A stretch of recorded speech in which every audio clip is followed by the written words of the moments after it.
We are heating up in the tropics right now. Now, not facing any issues like we were a year ago, which is the good news, but we are in the height of this hurricane season now. We are. I'm sure when people were looking at our tropical satellites and how they were really starting to blow up, caused a lot of angst this time of year when we're coming up on the anniversaries of two major hurricanes that impacted the southeast. But good news is nothing impacting us here in the Bay Area. However, our neighbors over in the Carolinas, their anniversary of Helene also coming up, that caused all the devastating flooding in that area. And unfortunately, now they are going to have to worry about what is more than likely going to become Tropical Storm Imelda over the weekend. So we're going to count our blessings here at home, but we are also going to definitely be thinking about our neighbors to the north. Let's talk about a tropical update. Brand new information in from the National Hurricane Center. We have Invest 94L. This is more than likely going to become a tropical depression today. It's still battling the very mountainous region of the Dominican Republic right now, so has a lot to battle before it can move into some more open water and really strengthen.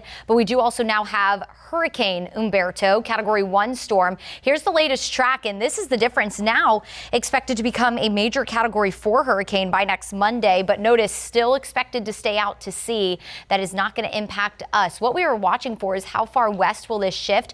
Could that maybe impact what will eventually, more than likely, be Imelda and kind of pull it out to sea? Unfortunately, that's not looking like it's going to happen. Even this morning, models started to trend yesterday that this could make a landfall along the Atlantic coast, and they're unfortunately doing the same thing this morning. So let's take you through the European model. This model will show you that what could be Imelda will be paralleling the Atlantic coastline going into this upcoming weekend and the start of next week. This front is going to keep it offshore, but then what's going to happen is this low that was developing along this front, it's an upper level low, is going to almost pull what will eventually be Imelda inland. And take a look at this. This is Tuesday. And if this front stays parked along the coast, that could actually stall that storm along the coast and dump days of heavy tropical downpours along the coastline, which could lead to 8 to maybe even over a foot of rain across parts of the southeast from Georgia into the Carolinas.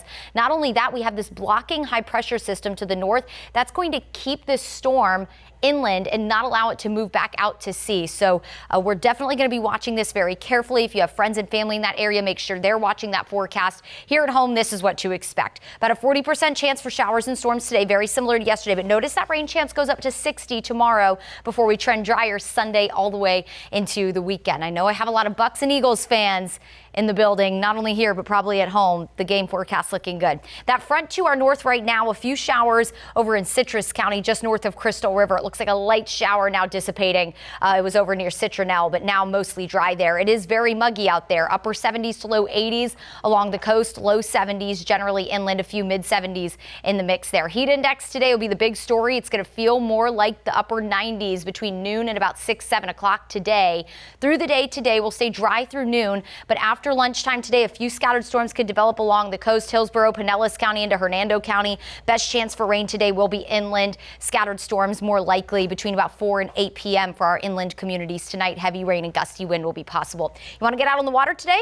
Go for it. Smooth waters on the bay, seas at about a foot. Overall, a nice looking marine forecast for you for today. The water's been like glass lately on our bay waters, so enjoy that. Going into Saturday, we're going to start the morning dry, and then after 10 o'clock, we'll start to watch showers move inland. Look at this, 1 o'clock all along the 75 corridor, Tampa and St. Pete. Those storms will become more widespread inland between about 3 to 5 p.m. After 5 p.m. tomorrow, we do start to dry out, looking mostly dry Sunday, and even we look mostly dry with tons of sunshine to kick off next week with highs near 90.